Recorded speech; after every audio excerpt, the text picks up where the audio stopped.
Welcome to If These Walls Could Talk, Solving Reentry and Recidivism. I'm Sarah Lomax-Reese. I'm the president and CEO of WURD Radio, and we're happy to be partnering tonight with several organizations, the Reentry Project, Philadelphia Media Network, and WHYY to bring you a very powerful conversation around reentry. And this is part of an ongoing journalism collaborative project called the Reentry Collaborative. And WURD is a part of it, WHYY is a part of it, PMN, and a lot of the media outlets in the city are participating. And basically we are kind of pooling our resources, pooling our work to bring a spotlight on this issue of reentry. And so it's been a really exciting opportunity to work with a lot of the different media outlets and to kind of really create this kind of media ecosystem around one particular issue that is so important in our community. So we're really happy to be one of the sponsors and organizers of tonight's program. I want to specifically thank Jim McMillan, who's in the back from the Reentry Project, and Eugene San is here from WHYY, and Michael Days is here from PMN. I saw Michael a second ago. Oh, you're right in front. And so one thing I want to let people know is there's a video and audio booth that's it's on this level, it's in the back next to the bathroom, actually. It's in the kitchen. And so they're collecting stories, audio and video stories, that people would want to share about their experiences with reentry. So at any point, if you want to just get up and go back there and tell your story, or if at the end you want to do that, that would be great. A couple of WURD announcements. I have the mic, so I get to kind of, take that prerogative. Please tune in on Wednesday at 8 a.m. We have a big announcement that we're going to reveal at 8 a.m. on Wednesday. So tune in to 900 a.m. WURD on Wednesday. So more to come on Wednesday. We have a great event that's coming up on Saturday called The Healers, and there's information out at the front desk from 10 to 12 at Belmont Mansion. And we're doing a partnership with WHYY and Philadelphia Media Network and the American Bible Society on May 22nd, and it's called Courageous Conversations, and it's about race and racism. And so I encourage you to sign up and join us. It's going to be held at WHYY, and just kind of diving into issues around race. And it's really looking at black-white relations specifically, because we know that this history, we have a history that is fraught with complexity around black and white relations. So, and then one other thing, I'm backtracking, May 18th, we're doing an event with Next City, May 18th at Relish Restaurant, looking at middle neighborhoods, looking at African-American middle-class neighborhoods and the evolution of them. And so Solomon Jones, who is going to be our moderator tonight, is going to be the moderator for that as well. I want to welcome Solomon to the stage. He's going to take it from here. He is our morning show host on WURD Monday through Friday. Oh, don't you? Dude. No, I need you. I need you tomorrow, man. I need you tomorrow. Oh, yeah, man. Extra year, I used to be able to make that. You don't know you lost it until you're flat. You don't know. But Solomon is, as many of you know, an award-winning journalist. He obviously is on WURD every day from 7 a.m. to 10 a.m. He writes for the Daily News. He writes for WHYY. He is quite prolific, and we're very happy to have him on our team. And so I'm going to turn it over to him. But before I do, I have to say happy birthday to my 18-year-old son, who was born today, 18 years ago. So I'm going to jet and go celebrate with him. But I want to, again, thank all of you for coming. And I know this is going to be an amazing conversation. We are broadcasting live, so whatever you say in this room is not just in this room, so just remember that. And if anyone is listening outside, please come down. There's seats still available. We are at the African American Museum in Philadelphia, 701 Arch Street, and we are so grateful to the museum for hosting us as well. They always open their doors to us for these events, and we are grateful to Patty Wilson-Aiden and Deb Johnson and all the staff here at the African American Museum. So with that, have a wonderful evening, and I'll turn it over to Solomon Jones. Thank you, Sarah. Please give Sarah Lomax-Reese another hand. Because while it is her son's birthday, she had to do all the work 18 years ago, so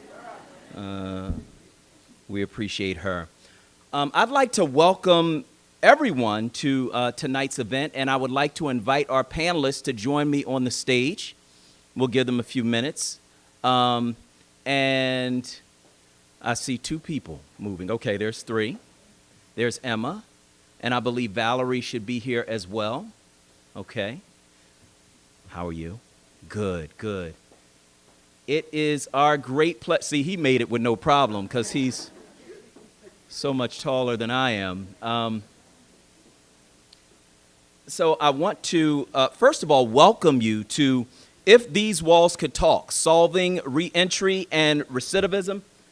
This event is, of course, as Sarah alluded to, a collaboration between WURD Radio, WHYY, Philadelphia Media Networks, which includes the Philadelphia Daily News, the Philadelphia Inquirer, and Philly.com, and the Reentry Project. Now, what is the Reentry Project? Well, it's an unprecedented collaboration among 15 media outlets here in Philadelphia, and it's designed to reveal and investigate responses to the challenges of recidivism and reentry. The Reentry Project is supported by the Solutions Journalism Network and the Knight Foundation. Why reentry? Well, there are more people in the U.S. with criminal records than the entire population of France. In Philadelphia, about 300,000 people have criminal records, and many of them will go back to prison, and we will pay for it to the tune of tens of millions of dollars every year.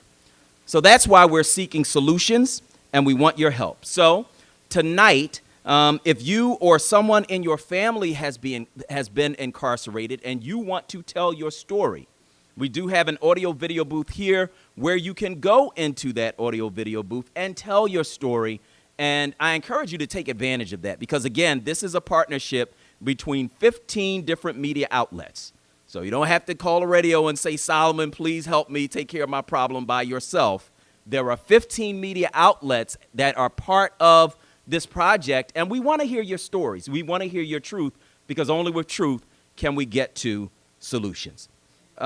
Finally, I just want to remind you to please tweet about tonight's event. And now I have my phone. Do you have yours? Wave your phone in the air. Wave it like you just don't care. Okay.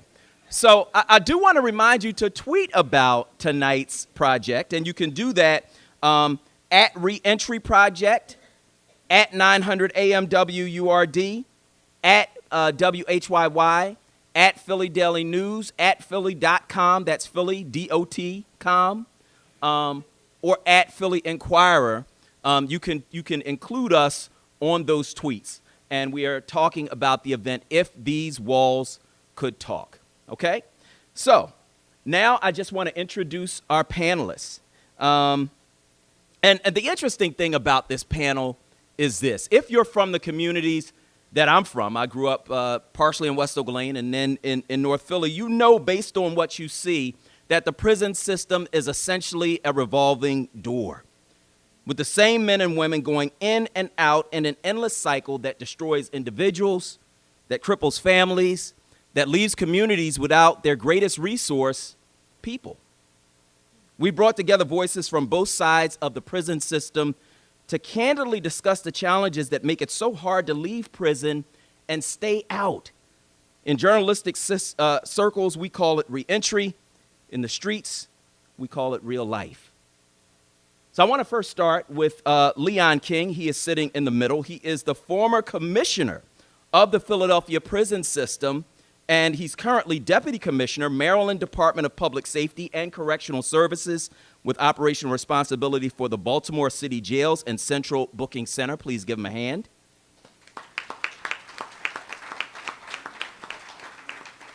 Sitting to his left is Reuben Jones. He is co-founder and executive director of Frontline Dads, which provides mentoring, leadership development, and comprehensive support to at-risk youth, single fathers, and formerly incarcerated citizens. Reuben Jones, please give him a hand. Seated next to me is Valerie Todd. She is a facilitator for various counseling programs within the Philadelphia prison system. She's a graduate of the Mothers in Charge program for incarcerated women and now works for the organization Counseling Incarcerated Women and Men and has done that for 5 years. Please give Valerie Todd a hand.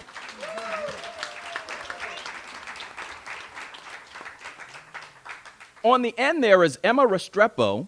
And she is a freelance journalist focused on immigration, inequality, social justice, women and youth issues, fair trade, and a whole bunch of other stuff, including a fair dialogue between Americans and Latinos living in the United States. Please give Emma Restrepo a hand. And over the past few days, I've been alluding to a special guest that we would have who served in the Obama administration Justice Department, and he is seated next to Valerie, and he is Zane Meminger. He served nearly 7 years as U.S. Attorney for the Eastern District of Pennsylvania. As U.S. Attorney, he led an office of 130 lawyers who investigated and prosecuted cases involving official corruption, government and financial fraud, violent crime, narcotics, and other federal offenses. Please give Zane Meminger a hand. So I want to start with a question that I want to pose to all of our panelists tonight, and it's based on a study. Came out in 2014, where the U.S. Bureau of Justice Statistics found that more than 2/3 of 405,000 prisoners released in 30 states in 2005 were arrested for a new crime within 3 years of their release. 3/4 were arrested within 5 years of their release. My question is why? I'll start, Leon King, with you. My answer to that question is because that's what we want. I mean, we live in a country where, we have things set up a certain way. You look at our budgets that say this is what we care about, this is what we care about, this is what we want, and we have this situation. We've had it for decades, we've had it for years, and it continues on because that's what we want. And I mean we, the community in the United States. Because if we didn't, it would change. So that's like the basic answer. That's what we want. Okay. Reuben Jones, what do you think? I think the prison is an industry, a multi-billion-dollar industry, and when 70% of the men and women who leave return within 3 years, I would say that product is broken. We've never had a recall of the prison system. We never had a true reform of the prison system. So in that context, I would agree with Mr. King in that the powers that be has a structure that benefits off the pain, the poor decision, the trauma of poor, black, and brown, and marginalized communities. And that's the reason why recidivism is so high. Okay. Zane Meminger? Yeah, I think from my perspective, it's a decision by the community in terms of where they want to place their resources. We have issues with regard to education. We have issues with regard to jobs, issues with regard to poverty, and law enforcement's being asked to address these issues, these societal issues, which really aren't law enforcement issues, but we as a community have decided that rather than invest our money there, we'll invest our money in the criminal justice system.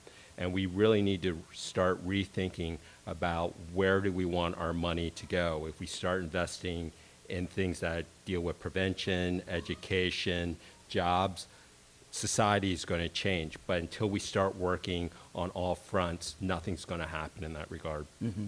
Emma, what do you think? I will say that Latinos and African Americans, we struggle with the same problems pretty much. And we are not ready, besides that this is a business, we are not ready for reentry. We are not ready to offer our people that are released from prison education, opportunities, job, family, emotional help. We are not ready. Valerie? I think that I know, like with coming out, me, myself being incarcerated 26 times, 9 convictions, and not having the supports, kind of just saying, she's a monster, let's do behavioral modification, or let's not do it. Like they said, it's a business. So instead of, the target is more, you know, criminal or not criminal, instead of, no, there's 80% of people, inmates sitting in jail that are fatherless. They never had a father. They've been abused all their life. There's so much trauma, and that's not being addressed. It's looking at the crime rather than what happened. What happened? And just for me, myself, you know, I do work for Mothers in Charge, and they did come into prison in 2009, which I have never returned since they have. They were addressing issues. They were saying, let's change this woman's thinking, and we will change the woman. So I feel like a lot of things don't get to the core. We're looking at the surface. Yeah, it's a business, but you know, you could have a business mindset for anything. It's a business deal in drugs. But if your mindset's not changed, if you're not dealing with the core issues, yeah, you are likely to return within 3 months, not just 3 years. Okay. All right. So Reuben, you are quite accomplished now. You run your own nonprofit, Frontline Dads. You got a master's degree from Lincoln University in 2009. Wasn't always that way for you. What happened, and why did you end up in prison? So yeah, people, I'm gonna take the mic off for this one. So people like to talk about our successes, and that's cool. I appreciate. I think I worked hard to get to a certain level in my life, but the challenge is all of the failures and all the times I fell down and all the times that I made a bad choice, which started when I was 15. I got arrested the first time at the age of 15, right? So I don't have all those memories of going to the high school prom. I never went to my high school graduation. Like, I missed a lot of those milestones that a typical young person would have growing up because of the choice I made when I was 15. So when you fast forward that, and you know, the sidebar is I grew up in a 2-parent household. So I don't fit that stereotype of the absentee father, the drug-addicted mother, you know, and all those things. I was a kid who, you know, dealt with a lot of things growing up in North Philadelphia that kind of created, as Valerie said, a mindset. So I didn't wake up and it was okay to rob people, right? That wasn't an overnight thing. I was socialized in an environment that convinced me that material things had value, and because I came from a poor family, the only way to get those things was unfortunately to take it from other people or to take the money from other people to get them. So that's what led me down this whole path of self-destruction and incarceration. Now, on the same token, I think that I've worked very hard to learn to take ownership of my choices, right? And try to make amends to a community that I hurt, but also understand that we don't have a system in place for not only people like me, but people like Valerie and people like everyone in the audience who made a mistake, who made a bad choice, who fell down, who went to prison, and are not welcomed back into a society, but are kind of stigmatized by a society that don't want to allow folks to get a job even, let alone a place to live, and to be able to really transform their lives. So that's part of the process for me that I had to learn through different support systems, through kind of this journey of introspection and self-discovery to figure things out with mentors and with all these other things, just to kind of get a foothold into a balanced life. Does everyone have that opportunity? Is everyone afforded, you know, a chance at least just to break even? No, we're living in where the playing field is not level and the deck is stacked against you. And let's face it. So we talked about the numbers. Let's throw out the real numbers, which is a system made up of black men, primarily.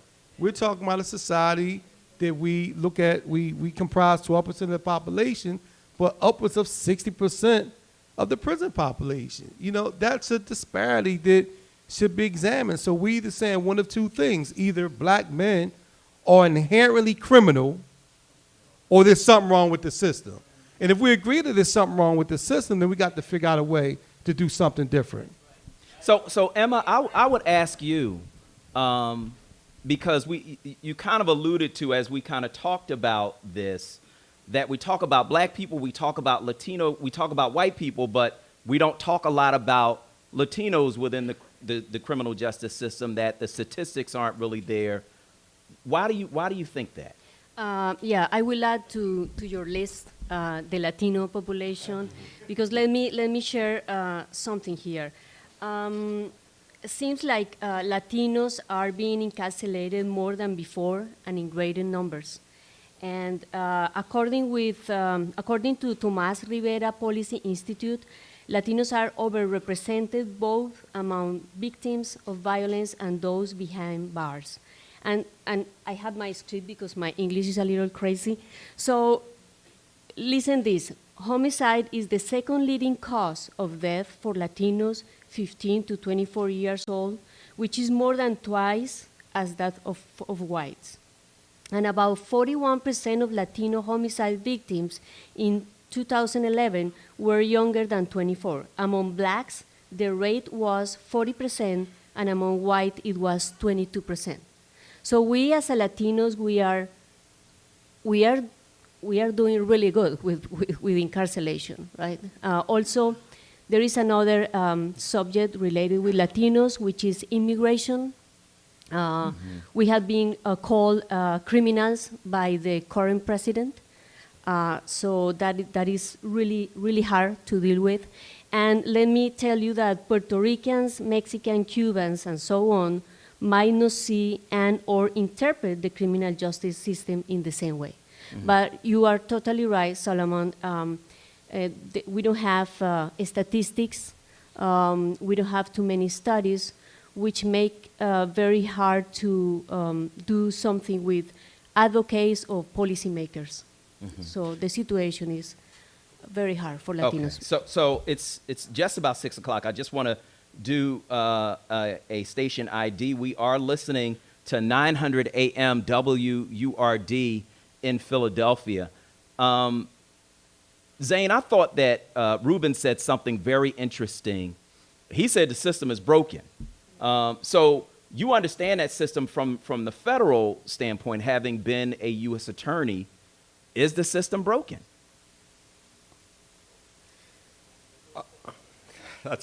From my perspective, that's a real hard question to answer. I'll be perfectly honest about it, because I'm looking at it from the perspective of what we started out sort of in the mid-'80s, where the laws got put into place to start focusing in on mandatory minimums, focusing in on the drug activity, the violence that's associated with that drug activity. And there were a lot of communities who thought that if we imposed mandatory minimums and we enforced the drug laws, that community safety was going to improve within those communities. And for the next 25 plus years, there was a concerted effort to enforce the laws in a way that unfortunately had a devastating impact on communities, an unintended consequence, which those who supported those laws and those efforts truly believed that they were doing the right thing. I got an opportunity to work during the course of the Obama administration, and we started working on a reset in terms of how we were going to focus in on communities in terms of violent crime, readjusting how we were going to charge cases with regard to mandatory minimums, recognizing that we were authorized to charge mandatory minimums, but we needed to do individual assessments of every case and not just throw people in a pool and say mandatory minimum applies. And we started doing those readjustments. And in the federal system, the numbers of individuals incarcerated started to drop. We had the first drop in federal prison population during the course of the Obama administration. We also started thinking about the fact that just investigating and prosecuting cases is not going to solve the problem. You really need to start thinking about what's going on in the front end, trying to prevent people from even going into the criminal justice system, but then also focusing in on reentry, what's happening to the men and women who are coming back into the communities, and what can be done to help assist them to get into those communities. But that was a mindset, and it was a change in mindset in terms of what the Justice Department decided to do, and we did it under great leadership between Eric Holder and Loretta Lynch, and then we had a number of U.S. attorneys across the country who were willing to do those type of initiatives. I've had experience as a lawyer working on both sides. I've been a prosecutor for a total of 18 years, been a lawyer for about 25 years, and the time that I haven't been a prosecutor, I've been on the defense side working with individuals. And part of that time as a defense attorney was between the time I was an assistant United States attorney and before I became U.S. attorney. And during that period of time, I was representing individuals who were charged with significant drug offenses. And that opened my eyes more in terms of some of the issues that they were facing on a day-to-day basis in terms of the communities that they were growing up with, and that they were really some kids that I was representing, and I call them kids, but they were really talented. Some had done well in school, some were talented basketball players, but the cards that they were dealt didn't afford them the opportunity to move on with their lives and do something positive, and the environment in which they lived was really pulling them down. We know from studies that if kids are exposed to violence from the time they're little up until they're teenagers and so on, there is a strong likelihood that they're going to engage in violent behavior because they just don't have the cognitive abilities to deal with things that they're facing, and they're inundated with trauma after trauma after trauma, and that is something that needs to get addressed in order to keep people out of the criminal justice system. And we decided that that was something that we would focus in on, and we started to see success.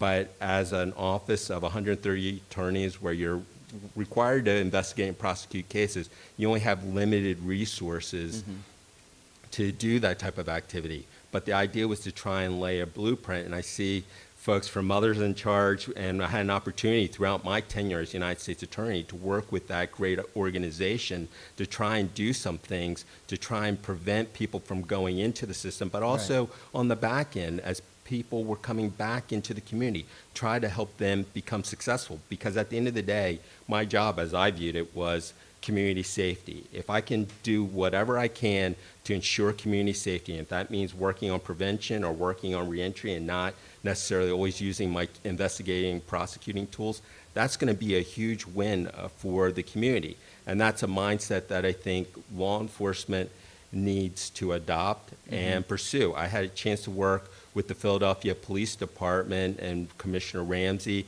and Commissioner Ross, and they were working with us in those areas as well. And but you talked about mindset, though, and Valerie, that brings me to you, because in the conversations that we've had, that's the thing that you've talked about. You talked about mindset. I mean, you talk about environments that people come up in, and we talked about black people, and we talked about Latinos. Well, everybody that comes up in those environments isn't black or Latino, right? And so talk about where you came from, that environment, the mindset that you had, and how it changed.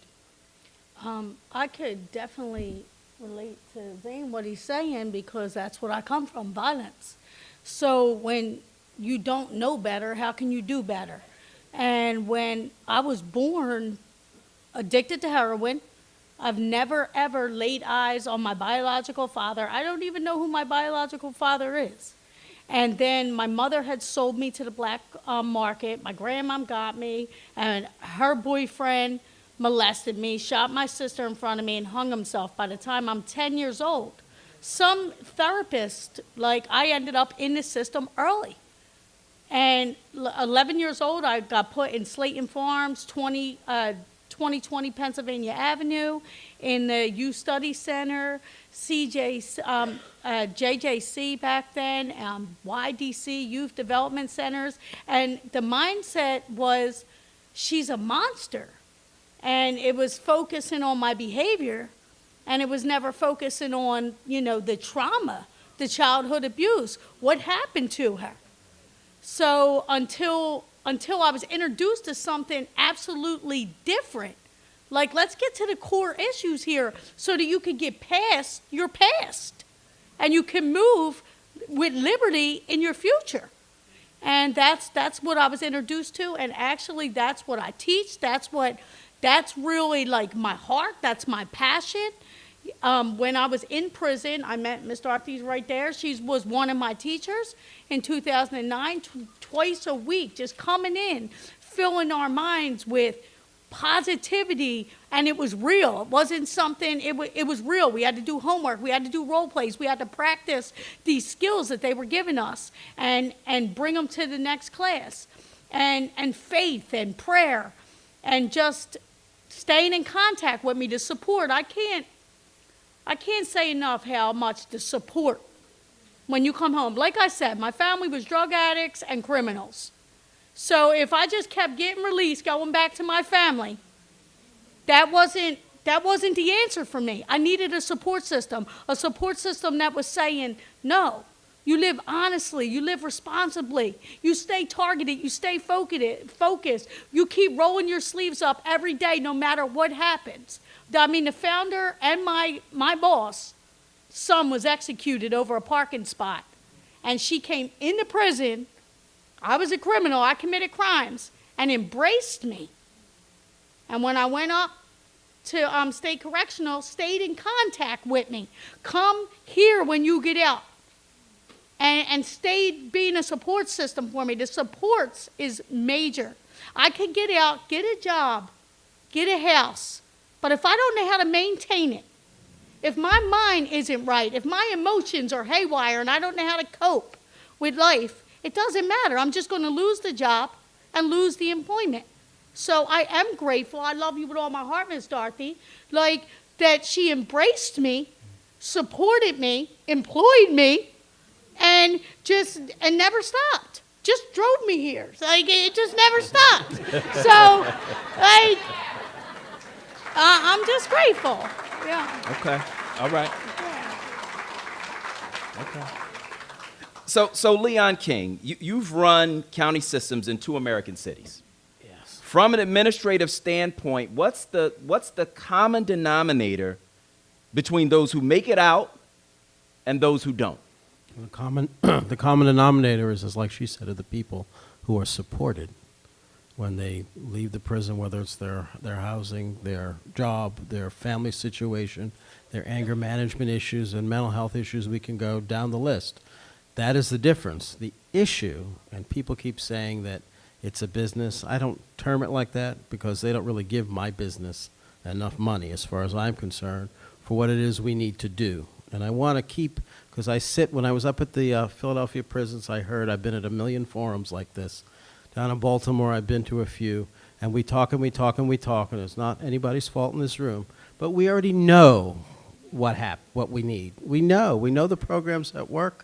We have that was my next question. Yeah, we have. What are the programs that work and what are the ones that don't? Because there are a lot of them that are in the prisons that I hear from prisoners when I go, and they're like, man, they just counting us, making us sign up because every time we sign up, they get paid, right? So what are the ones that work and what are the ones that don't? The ones that work, from my point of view, the ones that are adequately funded and adequately staffed to do what we're talking about. And a lot of people, we get in the prison, they have a program, someone gives them money, and that's exactly what they're doing. They're counting heads. They're just saying, oh, pass you through. And no one in the administrative level is on them saying, I expect results. So up at the Philadelphia prisons when we started, for example, with Miss Dorothy and Mothers in Charge, it was just sort of come in and they were ready to go, but we worked together. So we're now at a point where she's producing good results. We're following up with people afterwards. But I really think the biggest issue is the money thing. Because, I could pull out all the reports we did in Philadelphia, all the reports they did in Baltimore before I got there. And if you went and looked for a correlation between what the experts and the inmates and everybody else say to do and the budget, there is no correlation. And that is the problem. So you can't just continue doing the same old thing and funding it the same old way and expect a different result. And until everybody's on the same page about the money, it's not going to happen. And it has to be those people who make the decisions about the money have to be on the same page. We live in a this city, we've had black people in charge for how long, Ms. Dorothy? I don't know, long time. Right. And so, and we're still not where we need to be. I mean, we have to look at, in Baltimore, a place that has lots of issues, they're making some progress, as the former U.S. Attorney said. You got to stop arresting so many people. That's part of reentry. Did you know that you got to stop arresting so many people? So in Baltimore, we've gone from arresting 150,000 a year when Mr. O'Malley was governor, and now we're arresting only 30,000 people a year. So that means that in the system that I run now, since 2013, they've closed 4 jails. We're on target to close another more in the next year or so. So by the time 2018 comes, they'll have taken offline 3,200 beds. So those are 3,200 less spots for recidivists to fill. And then, which I think is also a good idea, because you're going to have to build new jails, but the goal should be to build them smaller. Do you understand? Mm-hmm. So if you get rid of 3,600 beds, replace it with a 2,400 bed facility that's focused on doing the things that this young lady says. Yeah. Treatment, education, and not just housing people. And if you do that and you put the money into it, I guarantee you that you will see results. And I'm sure if you talk to Ms. Dorothy or some of the other things that are going on here in the city. When Mayor Street was mayor, we did a survey. We were spending $60 million on reentry in the city of Philadelphia. Between the prisons, parole, probation, all the nonprofits, we were not organized. We were all serving the same people and wasting a lot of money. And that's the other thing. We have to be organized in what it is that we do and united. So if you go, I keep bringing, in Baltimore, I bring Philadelphia up as an example. In Philadelphia, I bring Baltimore. So we have Ms. Mosby, who's our state's attorney down here, and you should see her. I mean, they're really united a little better, I think, in Philadelphia. And she comes in and she's got an armload of statistics about all the treatment programs she's got going on and the mentoring programs. And so, again, I just want to reemphasize it's about the tactics we know. You've got to stop arresting people. When you say you're going to reduce recidivism or prison population, you actually have to close a prison. Then you have to rip it down. Otherwise, we'll put corrections people, if you leave it up, we'll find a reason to put people back in it, right? You got to do that, and you got to make sure people understand that that's what you want. You want that reinvestment in people. And until we get that, you all are going to be having another forum in 10 years. Mm-hmm. And we'll Reuben, when you were inside, did you see people come through with these programs that did not work? Right. Did you see that? I did. What did they look like? So in state prison, you have some mandates to make parole. You got to take what they call a prescriptive program. So they, if you're told to take anger management, for instance, you're going to take it in order to get the jail's recommendation to make parole, which then go to the state. So a lot of time, it's a reciprocal bullshit relationship, right? So we're on the radio. So I'm sorry. Don't worry about it. The FCC will be calling us. But it's a relationship where the prisoner, the person, knows I have to take this in order to get the jail's recommendation. Right. So I'm going through the motions. The program knows this is not an investment in this person as a human being. They're just an investment in the check that they're getting for this human being participating in their program. So there's not a lot of substance, I'll say, in most of the programs. There are some good programs, but for most of the programs, there's no substance. So when Valerie talking about change the way a person thinks, let's think about it this way. Most of the prisons, state prisons in Pennsylvania, are up in the mountains, up in the rural areas of the state. Most of the prisoners at about 80% clip come from Philadelphia, from the inner city of Philadelphia.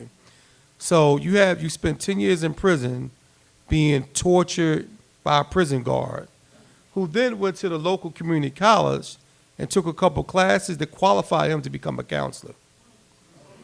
So how do I go to a person who spent the last 10 years abusing me, and now I'm supposed to trust them as a counselor? It doesn't work. It doesn't work.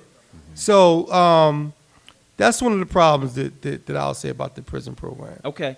Go ahead, Leon. And the other thing about that is I've heard that story too, and I think it's true with state prisons all over. But if you go in as an administrator and you say, okay, I see this program, they're just spitting people out, there's no connection with the community, let me change that. I want to make sure that there's a strong community connection with the jail. I want relationships set up with employers, et cetera. That costs money because you need people to establish those relationships and be outside the walls when the prisoners exit to welcome them. And so if you go and you ask and no one gives you any money, then are you hearing me? I am. So Zane Meminger, you, of course, ran the U.S. Attorney's Office for the Eastern District of Pennsylvania. One of the things we were talking about before we came up to the stage was the budget, because the budget, you can say what your priorities all day long, right? Your budget says what your priorities are. And so I want to ask you, how do you solve that problem that Leon King is talking about in terms of budgeting stuff that actually works? It really comes down to who's leading the office. And so you make some determinations as to where you want to place your money and invest money. And from my perspective, when I was running the office, I saw value in terms of reentry programs. And one of the things that we had here in the Eastern District of Pennsylvania, which is known as the STAR program, which is supervision to aid reentry. And basically the program was designed to work with 30 or so men coming back into the community who had been convicted of real serious narcotics offenses with a violence component, or persons who had engaged in violent crime. And the idea was that by working with the federal court, there were two judges, Judge Restrepo and Judge Rice, who oversaw the program, working with the probation department, working with the Defenders Association, working with partners in the community that provided job training, cognitive behavior therapy, working with the housing authority to deal with some housing issues, but a multifaceted approach. Mm-hmm. What we saw when these individuals came back into the community and had this concentrated program where they would report back to the court every 2 weeks, and I had several people in my office working with the returning citizens on a regular basis. What we saw was that their success rate in terms of avoiding getting rearrested and entering back in the community, back into prison, dropped dramatically. We had a recidivism rate of about 11% when you measure it against other recidivism rates, which can go upwards of 60%. Yeah. It was a huge win, but it was a lot of effort. It took part of my budget to focus in on that. But for me, thinking about the way I thought about community safety, it was important to make that investment. One of the other things that we did, and some of you all may have seen this film, it's called Pull of Gravity, and it was put together by an individual by the name of L. Sawyer, who was incarcerated at Greater WURD prison for aggravated assault. Mm-hmm. And I met him early on in my tenure as United States Attorney, and when I came in, knowing what I did about the criminal justice system and kind of what I thought might work, I needed to get this dialogue going with regard to reentry. And so one of the things we did, we had some money left over from the prior administration under Project Safe Neighborhoods, about $30,000. And I met L. Sawyer and I said, look, we need to figure out something that we can use as a tool to go out into the community and talk about the issues of reentry. And so this film that he put together talks about reentry from the perspective of 3 individuals coming back into the community and the different types of support systems that they have. And L is one of the individuals in that film, and he has a tremendous support system, and he's now become successful, and he's done great additional work in film. He's got his own business up and running. Some of the other individuals struggled. Yeah. Some had drug abuse issues, issues with regard to how they handled difficult situations in terms of how they would react, and that creates problems in terms of possibly re-entering the criminal justice system. Yeah. But it's an investment that you have to affirmatively make and say, this is something that's important because it's the right thing to do. Okay, so the thing that I heard right up front that you said when I asked you about the budget is you said it depends on who's in leadership. Right. So I just want to go through the leadership of who determines who you are as U.S. Attorney for the Eastern District. So your boss is the Attorney General, Correct. right? Right. The Attorney General is nominated by the President, right? Right. Right, and that nomination is confirmed by the Senate, right? Right. Okay, so then who's in leadership is really about who's elected, Right. right?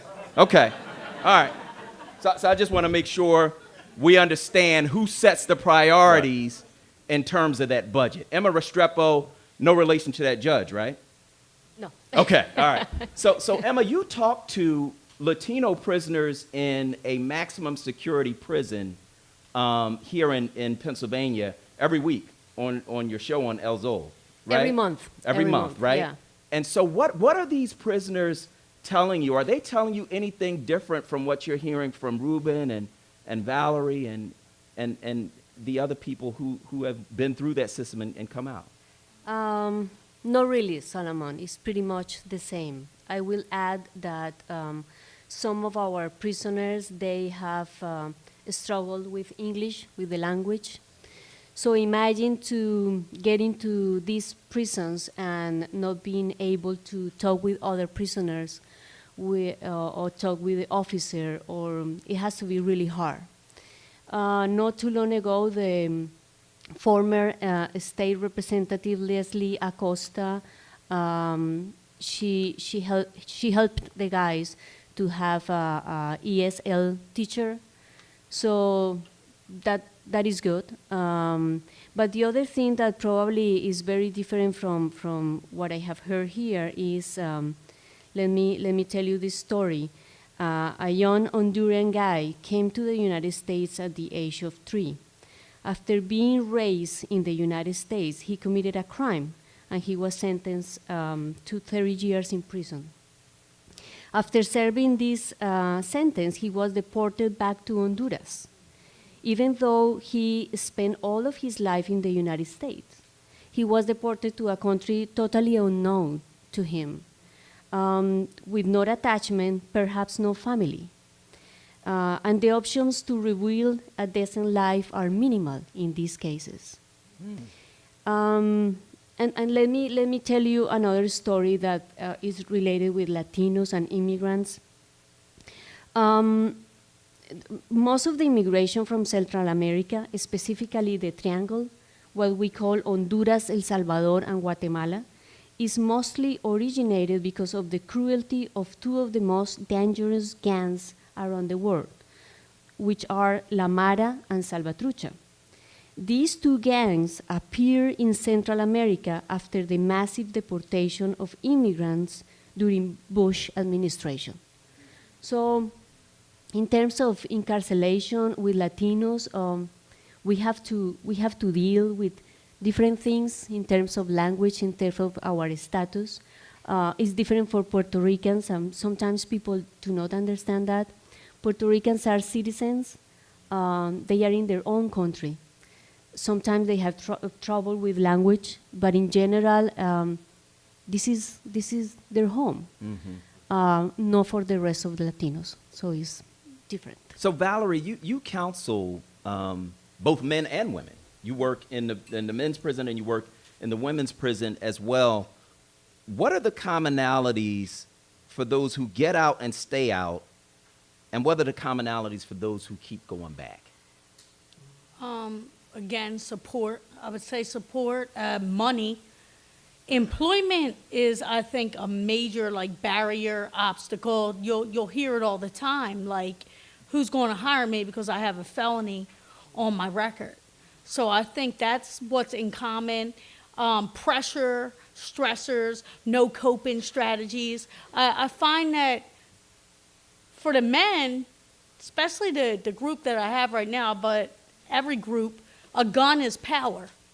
So if you're saying no, a man who loses his temper is a sign of weakness, not strength, that's new. They're thinking, oh, if I lose my temper, shoot somebody, I get a badge of honor. And that's what they've learned. So you got to say everything you learn, whether it's from your parents, your aunt, your friends in the neighborhood, you have to say you have to unlearn and relearn. And to be open to that, to be open to say everything that I've known up until now has been wrong.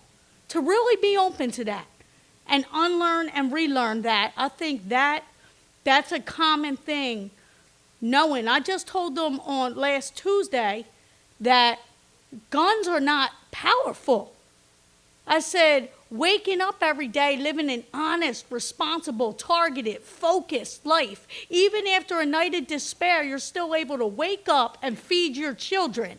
That's a strong man. That's a strong woman. Not a gun. It's when you use, and another thing is knowing that the Badlands isn't 4th and Huntington or 33rd and Tasker. The Badlands are right between your ears, depending on what's in your mind, because it wouldn't matter where I go. I'm very targeted. I'm very focused. I tell the women, and you know what? We have, these are my participants right now, a couple graduates from my class right here that graduate. Miss Dorothy hired them. They work in the office, or they're in WW4C, which is Women Working for a Change.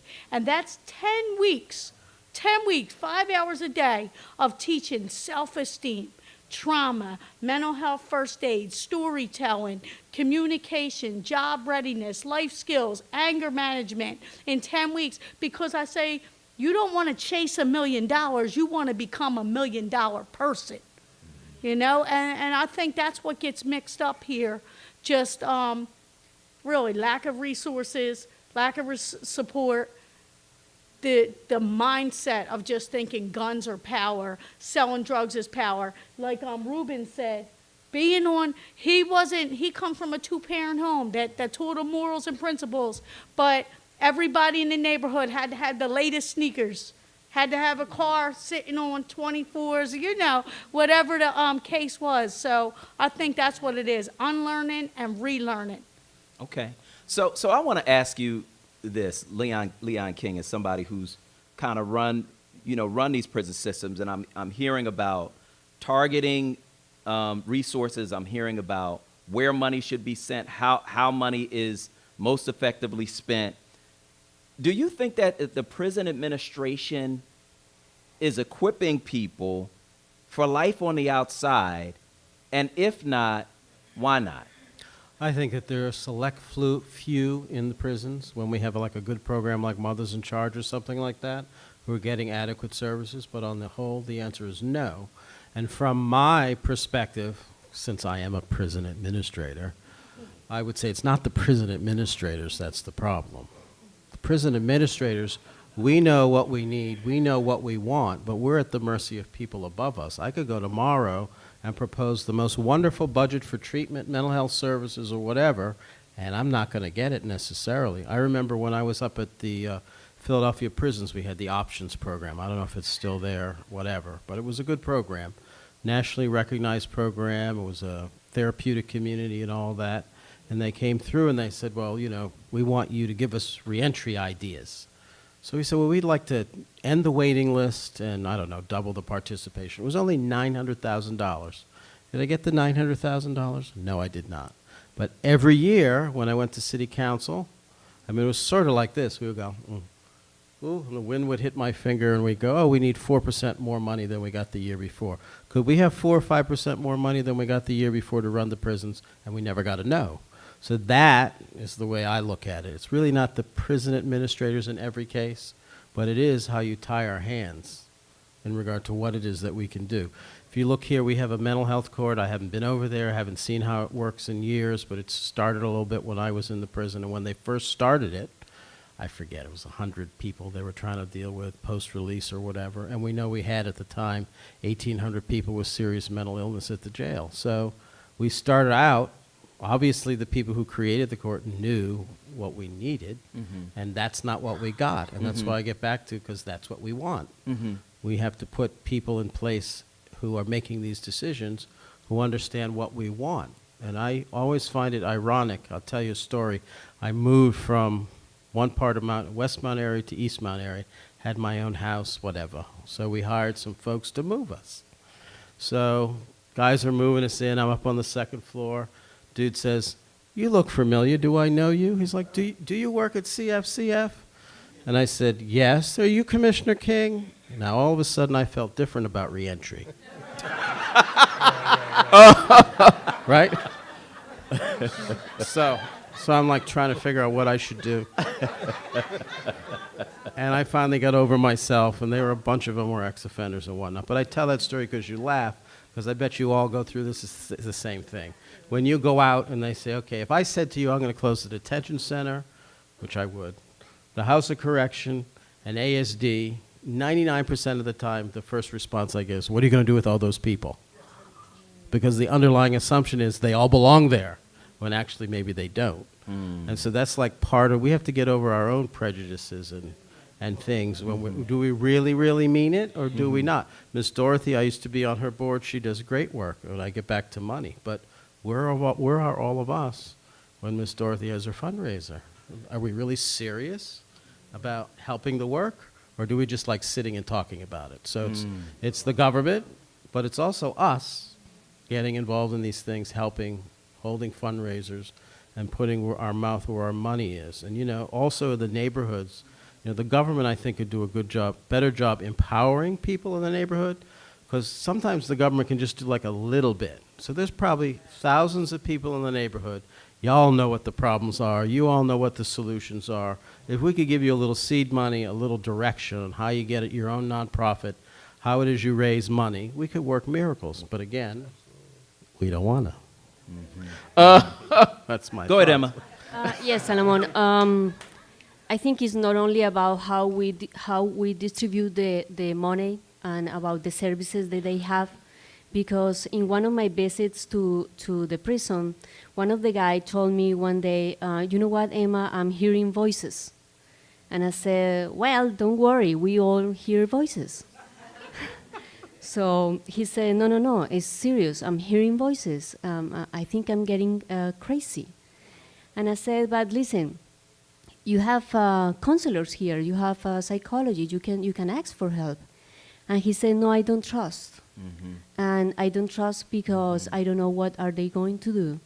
And I don't know what kind of medicine they are going to give me. Yeah. And I don't want to do it.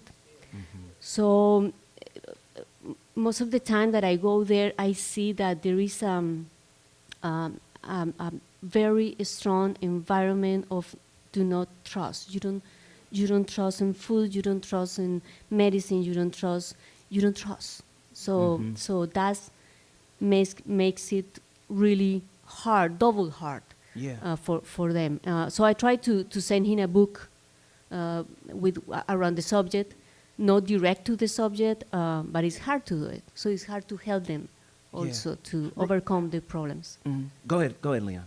Oh, and if you want to talk about big business and prisons, it's providing mental health care, medical care, food service, etc. And that's like one of the things I struggle with, where you have a whole setup where people are supposed to come in and staff your mental health, right?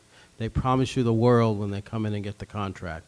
Then when they get the contract, all of a sudden there's a shortage of everything that you need. But where's the accountability, though? I mean, who's supposed to hold them accountable for making sure? Okay. I'm supposed to hold them accountable initially, but I can't tell you the number of times where there was one big fight. I can talk about it now because that administration. That's why I got you here, because you're former. You can talk about it. But it was.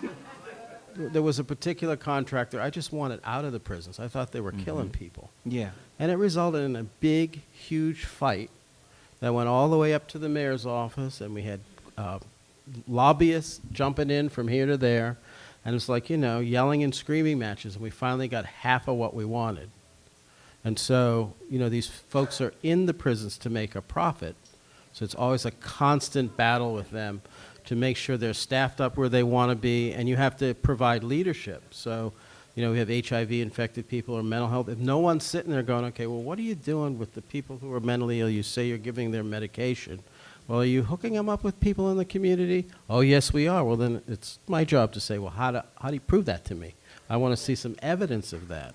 And so that's what a good administrator does. And, so there are good administrators. Then there are other folks who are just lazy and no good. And then there's some in the middle, though, who are like, they've learned helplessness. So they're not, I'm a little crazy. I hear voices.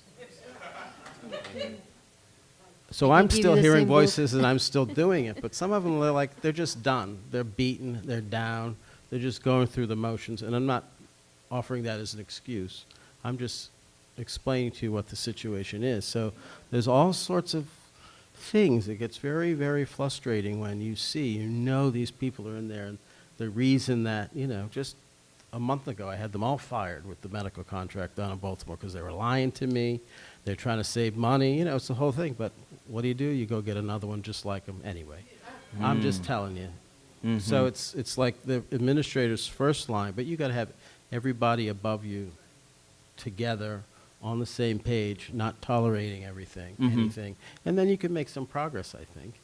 Reuben, how do you deal with a system that you're inside of this system, and you've got some of the things that Leon described, some of the things that Emma described, people you can't trust, people who are there just to make a dollar.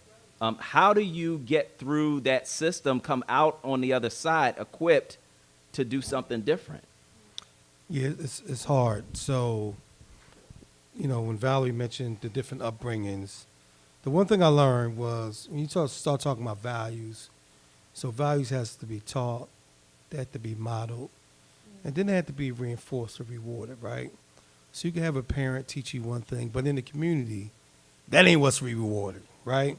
So you could be in a prison, you trying to, be righteous, and you thinking for a change, and you doing good. But the reality is, some of those brothers and some of those women have to go back to the cell blocks, where it's literally life and death. You know what I mean? So there's a tight line that you have to struggle between your own mental health and mental well-being, but against protect yourself in this jungled environment. Yeah. So it's a really tough struggle, and anyone who makes it out of prison alive, I suggest get some therapy, get some treatment, get some counseling, because the trauma that you endure, first of all, just being in a prison cell is an unnatural existence for a human being, right? And the minute we begin to accept that it's okay, then it changes us, right? So if you don't get help, to at least bring yourself back to some level of humanity, then you end up becoming one of those recidivists. So when we start talking about what's working, because I do want to talk about what's working, when I look around, I don't want to out anybody, so you can self-identify if you choose to. But when I look around this audience, I see a lot of people that I know personally who spent time in prison and have been out for a long time. I've been home for 15 years, right? So if you want to know what it takes to create successful reentry, talk to the people that knows how to stay out. Don't keep talking to no disrespect. Don't keep talking to the administrators who are recycling people in and out of that same system over and over for that same dollar. We have to look at this thing differently. You talked earlier about priorities, and again. Well, let me just stop you right there, because that's one of the reasons I called you and asked you to be on it, because I wanted to talk to you about how you stayed out, right? How do you stay out for 15 years? So the first thing for me is I had a supportive family. So that's the first thing, the support system. The second thing for me is I had some very good mentors, people that believed in me, trusted me, supported me, encouraged me, and gave me information that I didn't have. Yeah. So they challenged me to think and act differently, to expand my worldview. The world is not just the way you see it, right? There's another interpretation. And be open to the possibility that you could be wrong, right? The third thing was education. I was a person that invested in myself. I went back to school. It cost me, and I'm still $40,000 in debt, right? But the reality is I had to put something on the table to level that playing field. I went to get I interviewed for a job one time cleaning porta potties. And this man embarrassed me, and I felt so devalued. My self-esteem was like this, because he basically told me that I was not fit to clean a toilet because I had a criminal record. A toilet, a porta potty. We ain't even talking about a regular toilet. You ever been in a porta potty? That's right. You can't flush them. You can't flush them. You know what I'm saying? Yeah, I do. So for me, and then I had to really do a lot of, through help, self-evaluation, right? What are some of your thinking errors? Where did you go wrong at? And really taking account. But most of all, I had to engage in a spiritual awakening, and that's just me. So I can't, say that for everybody. Everybody has their own belief system. But I had to bow down. You know what I mean? I had to submit to a higher power. I had to acknowledge that something greater than myself existed. You know what I mean? And I need to be on a certain path to honor that. So those are the things that help me. Okay.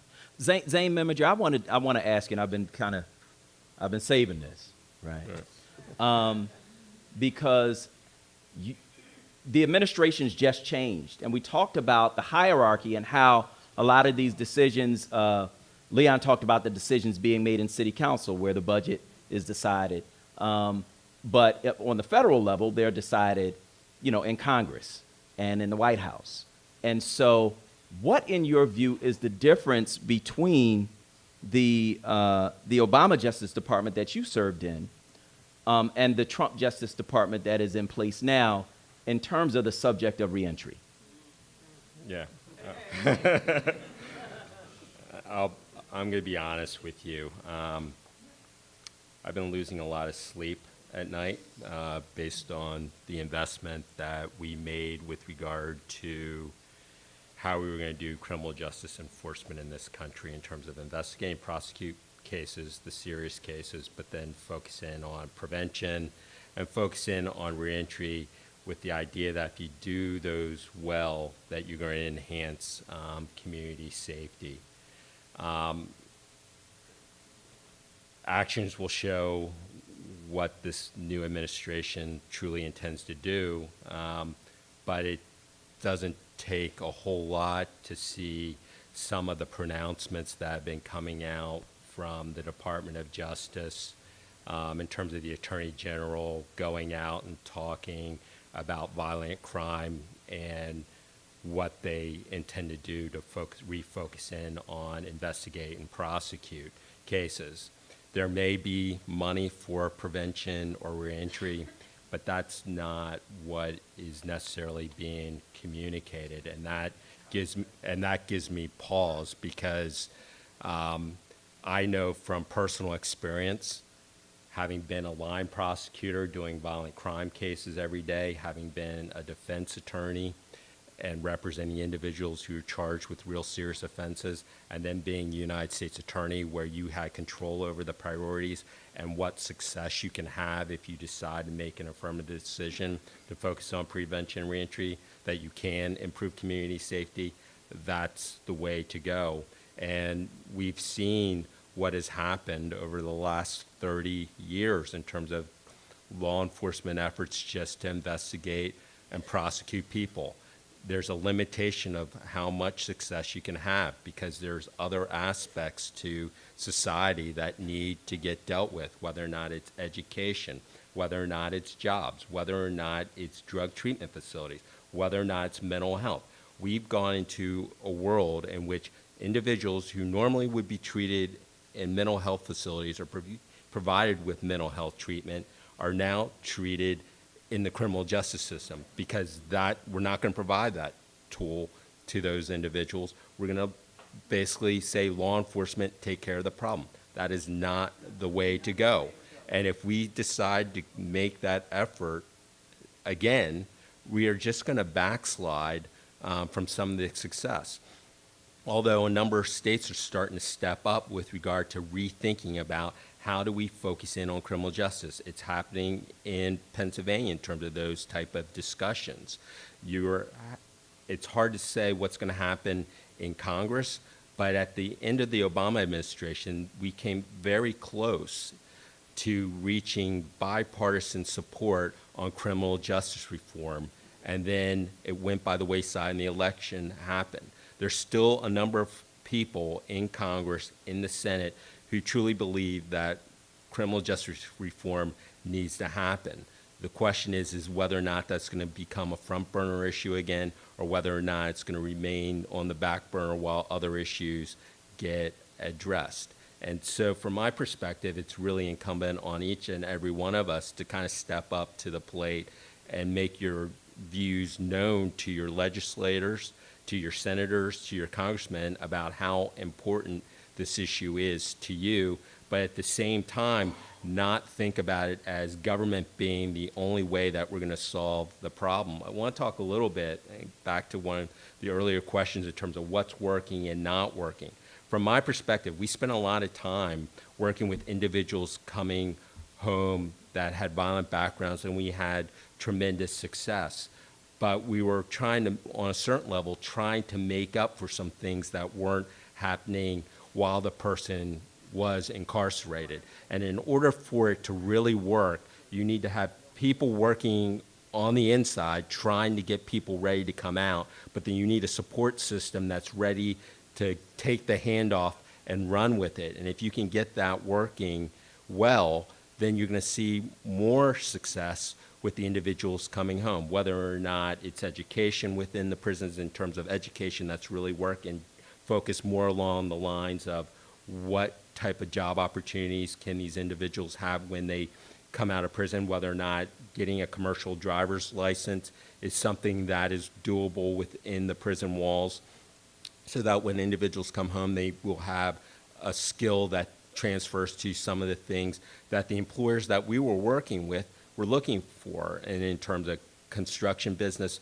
things of that nature, actual skills that translate well to the outside. And if you can match it up with the inside and the outside working together, you're going to see more success. But the right hand and the left hand just aren't talking together, and there are numerous hurdles there.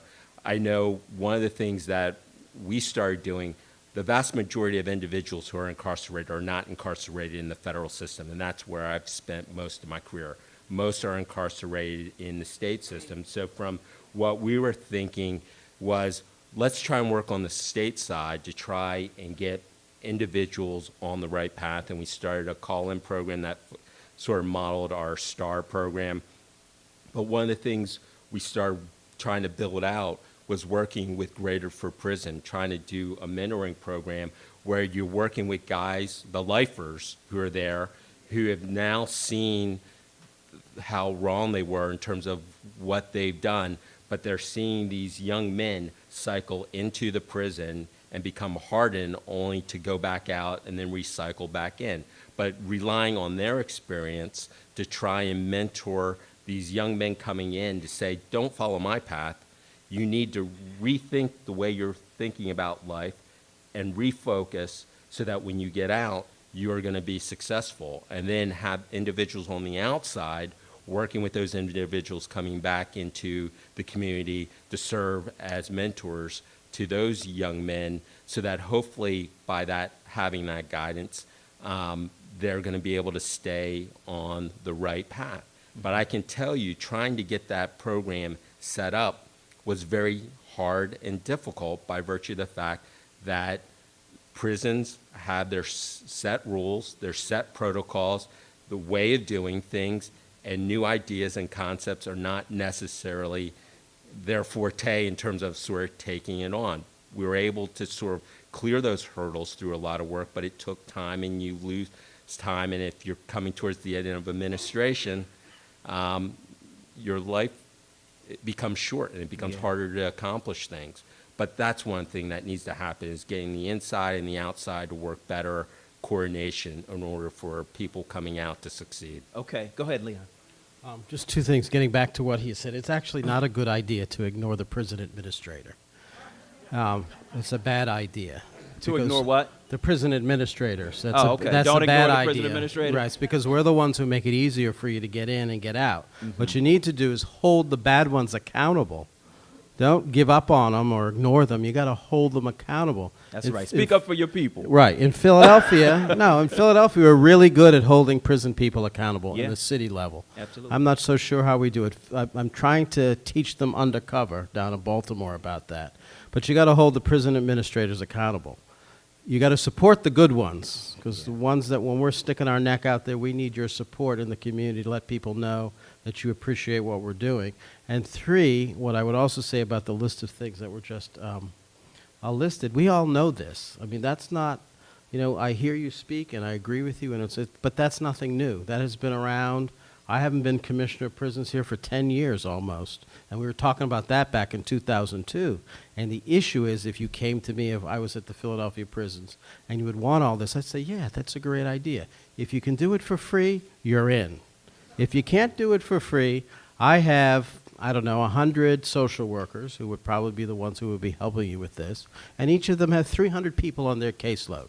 So that means they don't get to see those people more than 5 minutes. So no matter how much you wanted, I'm not going to be able to help you. I need money and resources. And the money and resources, as I used to tell my COs when I used to teach when I was general counsel at the prison, like, how come no one cares about us? I said, well, there's a thing called politics, and there's a ladder of things that are important.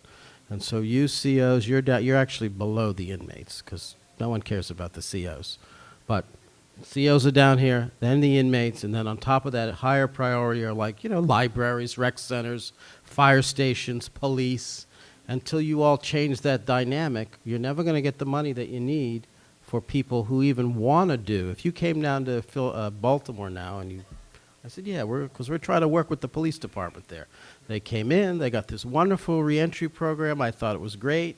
And then I was the party pooper in the meeting, because what do you think I asked? Where's the money? Got any money? So let me They ask- said no, and then I'm like, okay, and I got up and left, because that ain't going nowhere. No, you didn't.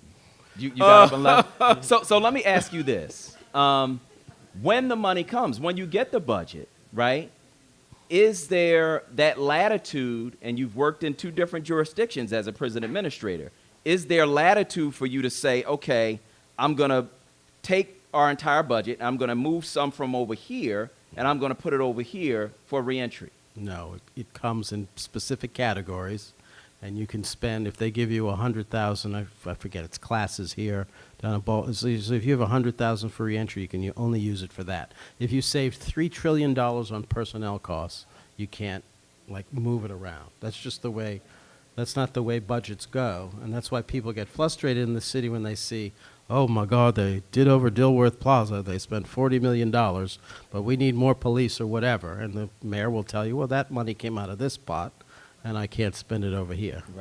Right. Capital and operational. Valerie, they talked about preparing people on the inside, right, and then working with them more on the outside. Now, that's what you do. Is that something that you saw being done prior to your work with Mothers in Charge, and what did it look like before? Before Mothers in Charge? Yeah. Well, like I said, I was arrested 26 times with 9 convictions. So, no.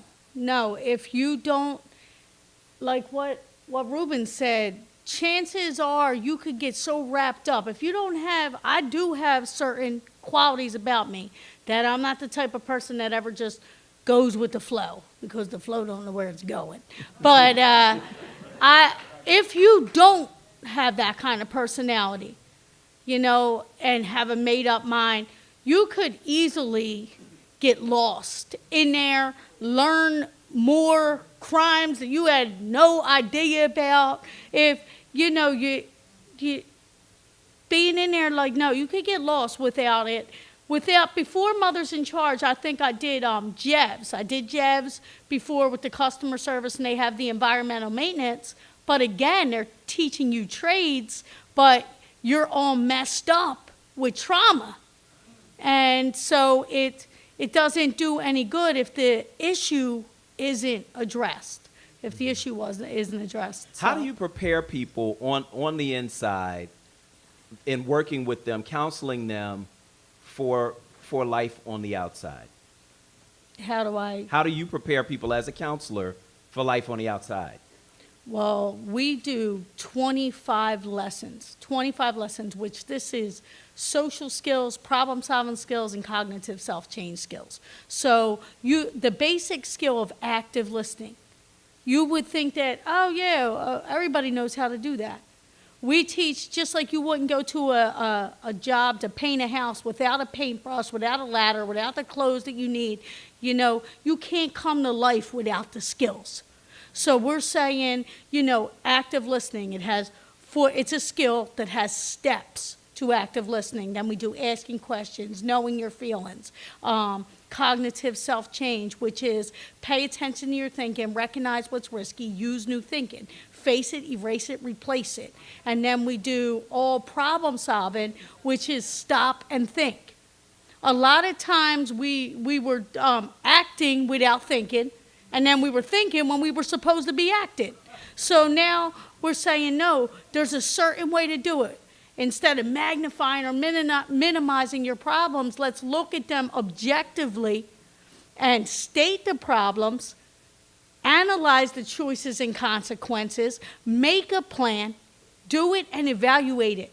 This is what we're teaching in 25 lessons, and for what separates us is we're saying when you get out of here, now we're preparing you. We're changing the way that you handle problems because problems are inescapable, whether you're in or out, problems are inescapable. But if you don't know how to deal with problems, the problems will deal with you. So let's teach how to deal with problems, social skills so that you can enhance and empower your relationships. Basic social skills, how to talk to an employer, how to talk to your child, how to talk to your mother. The most thing you'll hear from the young boys, they call girls bees and other, names. They never even been taught just common. You hardly hear please or thank you anymore.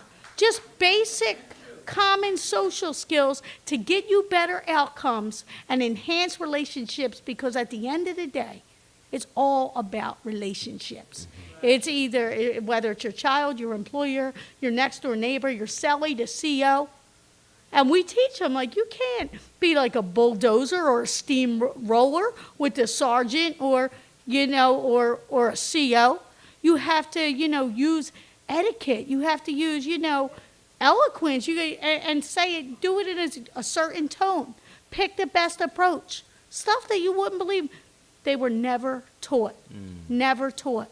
So that's on the inside. And then when you get out, what does set it apart with Mothers in Charge is like the Women Working for a Change program.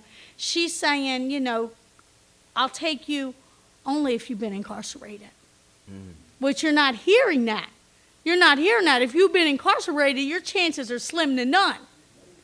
And Mothers in Charge is saying, if you were incarcerated, I want to embrace you, to give you these skills to enhance relationships, get you better outcomes, change your thinking, and set you on your way for problem solving so you could be a better employee or employer, husband, wife, mother or father, all aspects holistically.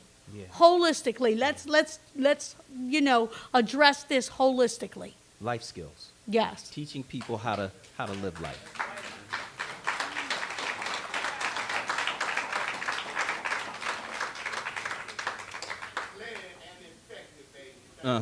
So I do want to identify the station. You are listening to 900 AM WURD.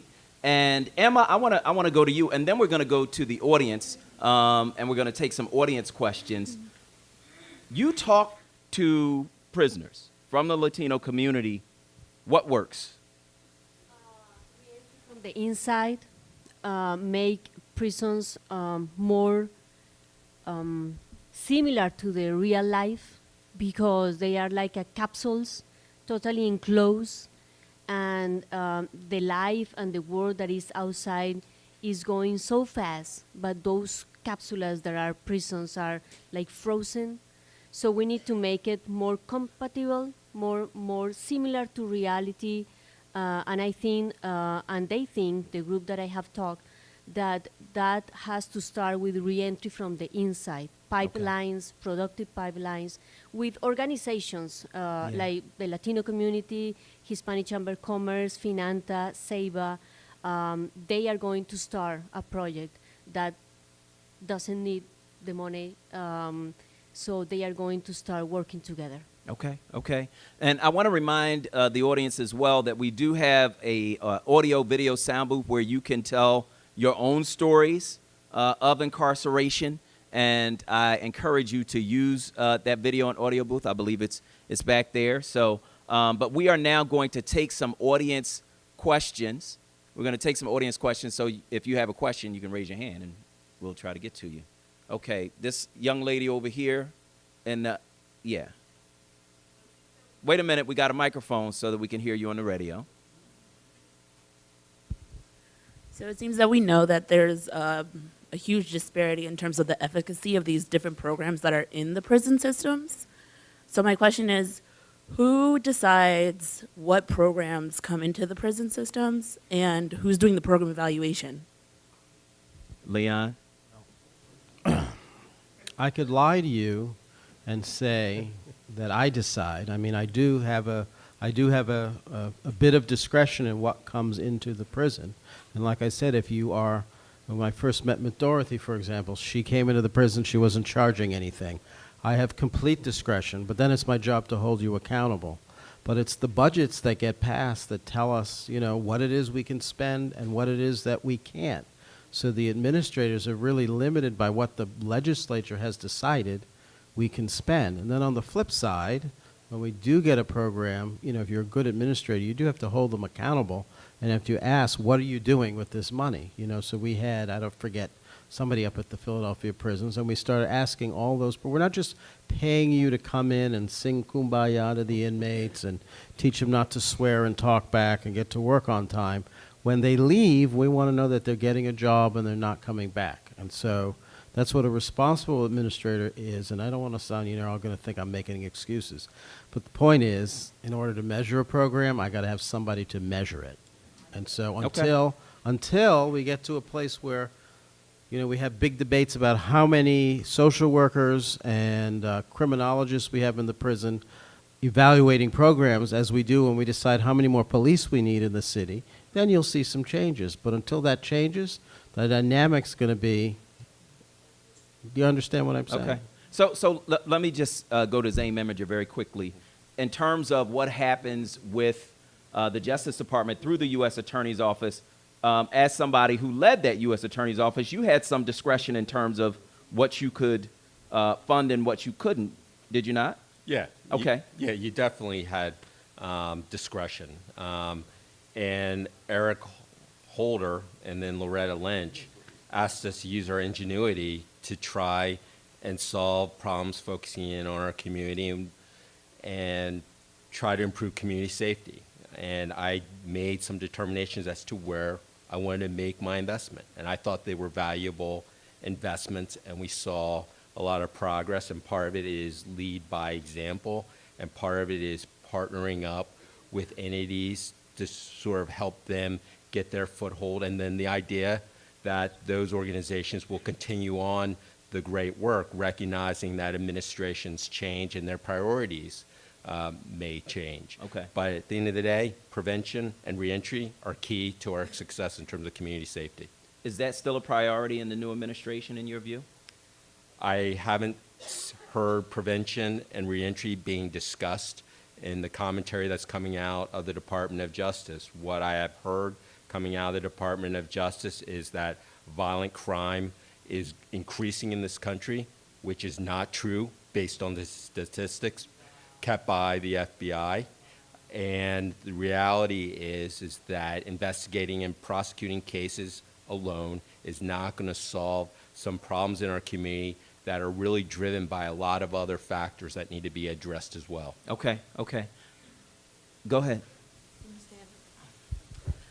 Yes, I just wanted to ask, since we know that a lot of the prisons are going private now, I just want to know, with them being in control of a lot of the money in the budget, what benefit is it for them to have a good reentry program, since that's how they get their money?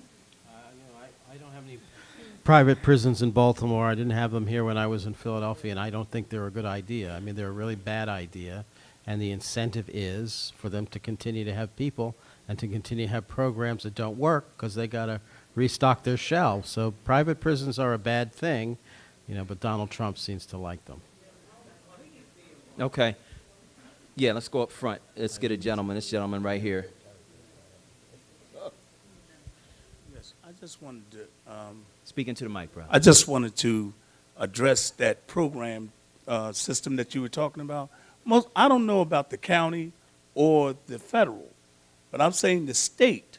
Most of your programs comes from the prisoners, and what has successfully been done by the administrators in the state.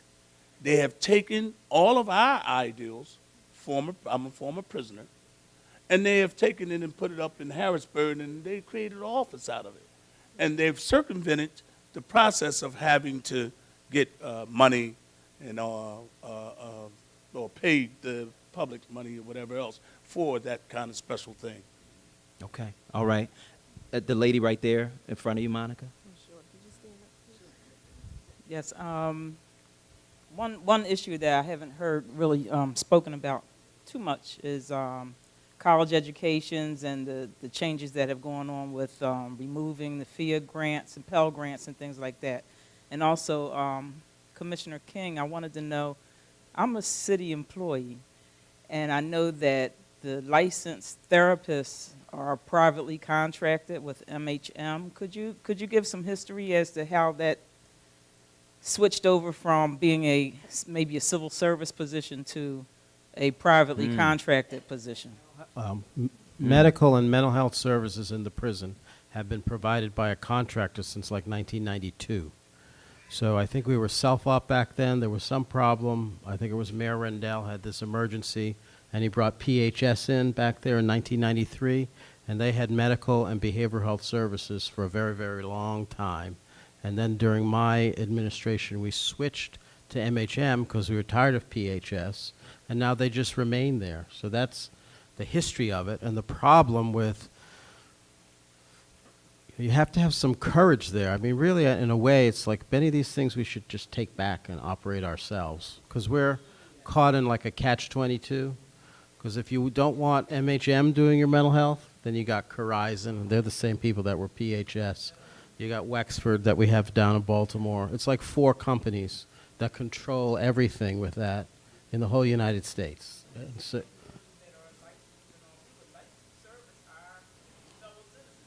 and that's that's something that somebody has to raise from the inside, because I think that would be a good idea. Okay, let's go to this gentleman right there, and then we'll go to this gentleman right here. All right, I was wondering, I think that the paradigm has shifted.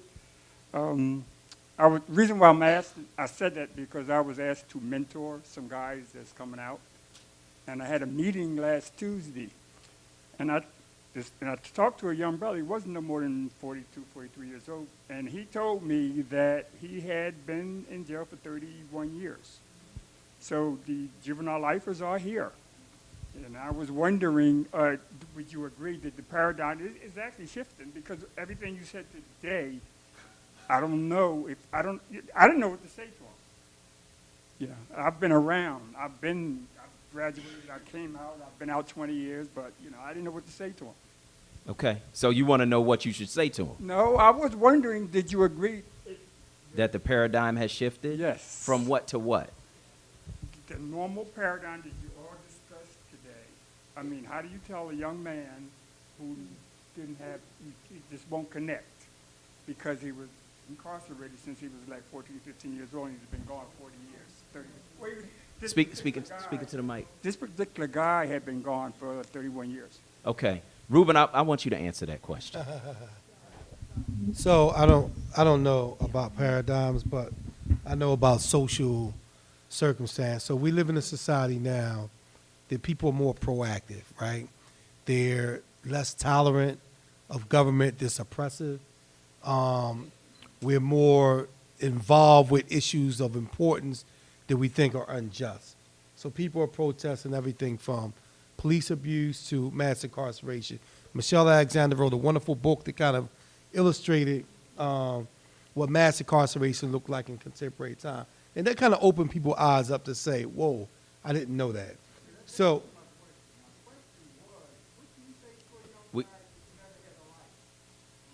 I'm going to repeat that because they can't hear you on the radio because you didn't speak into the mic. He said, what do you tell to a young guy that doesn't have a life because he's been in jail for 31 of his, 43 years? Young, right. Okay. So a lot of the juvenile lifers that are coming home right now, they are coming home to a tremendous amount of support. There's a lot of organizations who did a lot of groundwork and a lot of fighting to even get that Supreme Court decision. So I would tell them just take it slow, reach out to your support system, really get grounded in a new perspective, because sometimes the perspective from prison is not as accurate as you would expect it to be once you get here. And those would be the three things I would offer. Be patient, use the support system, and be open to learn a new perspective. Valerie, what do you think?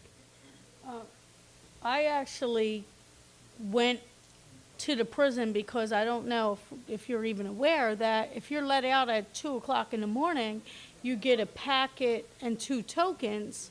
And if you don't have a white picket fence to go home to and have nowhere to go home at 2 in the morning, even if I actually went up, and I always give my card out in there, so I was the only person 2 women had to call. 2 a.m., 3 a.m., they just let me out, Miss Val, and I went and got them. And I actually had one woman who only did 14 months, never was incarcerated before in her life, and was so locked and loaded in that prison, like attitude and, still confined.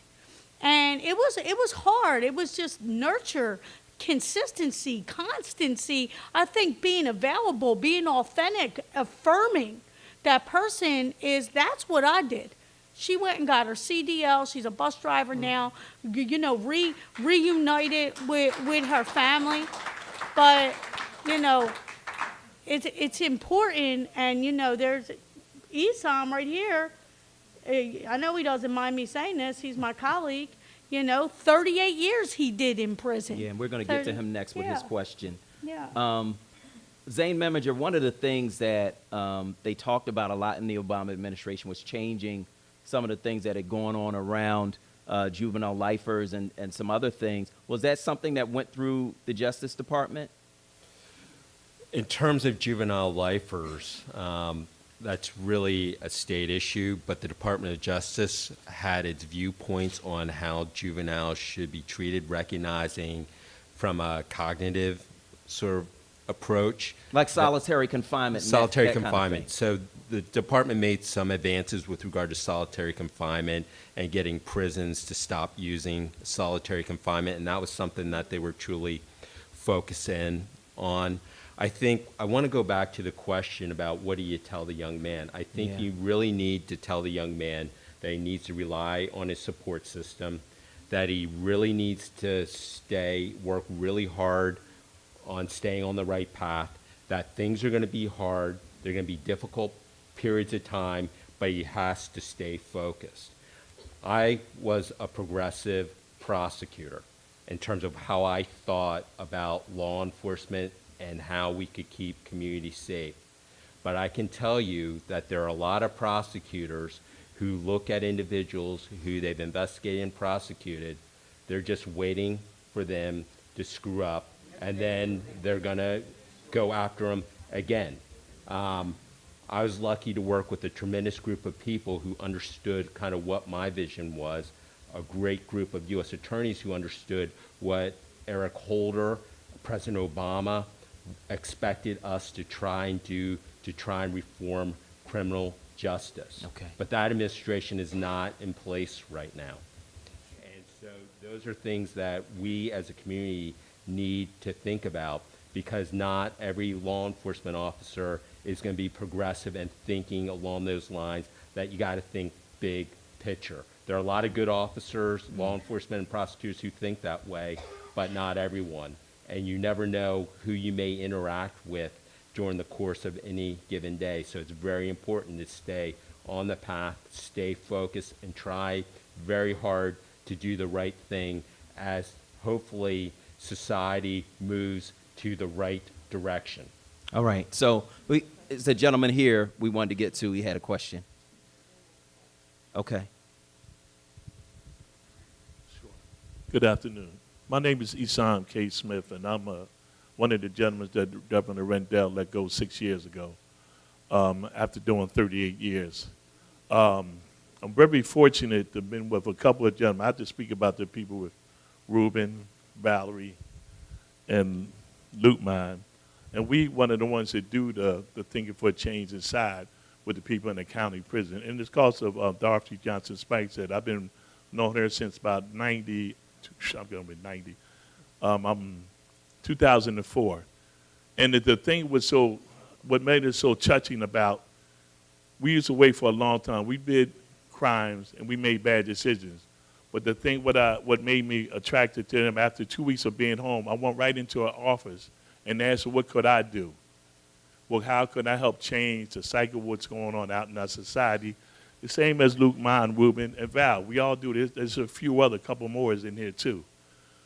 But I was very fortunate when I came home. After 38 years, even after my mother had passed away and other people had passed away in my family, some of the people like them who was already out here helped me.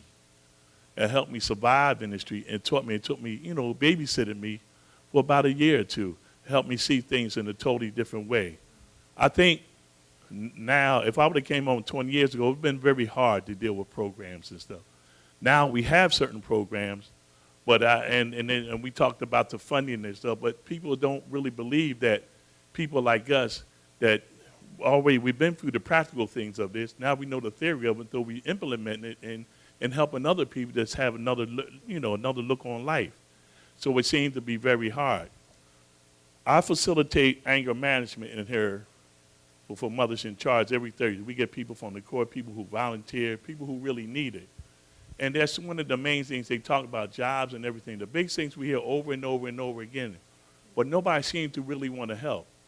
And what I like about this, even after this, and I don't mind, she reminded me, see, after she stopped doing this and not stop getting funding for this, we still come and still help people, 12 or 15 people every Thursday, twice a day there. But the thing is, it's in our heart what we want to do for people and what needs to be done. I'm saying this here, we're not asking for people to just roll out the red carpet for us, but give us an opportunity. I made one bad decision in my life, ever did a crime, and it cost me those 38 years in prison. But it never stopped me. It took me 5 or 7 years to realize I was doing a life sentence. So I had to really change, like we talked about, we really had to change our outlook. So this is all we try to do with people and tell them about their experiences in life. And we're hoping even after this long meeting that we had, and I've been on there with Zane, I did a session with him about out in Chester before. And I have a video called Living with Life. It's about 8 gentlemen that are doing life sentences, and I show it in schools, in colleges, and even down there in the programs. So people have a different opinion, a different view on life that we need to be still taken by the hand. I'm 62, so you still have to still show me certain things that I have lost. But I'm grateful about how a lot of people have not even, gave up on this. And I'm hoping that these sessions and people really listening out here, knowing that we really need help. So any organization that you see out there is really about changing people's mindset, support them. I don't care what walk of life that you come from, support them and help them each and as much as you can because they are there. All right. Thank you, brother. We're going to go to the back now. Okay. There was a question in the back of the room, so we're going to wait and pass the microphone back there. Go ahead, ma'am. Good evening, everyone. I can't hear you. Good evening, everyone.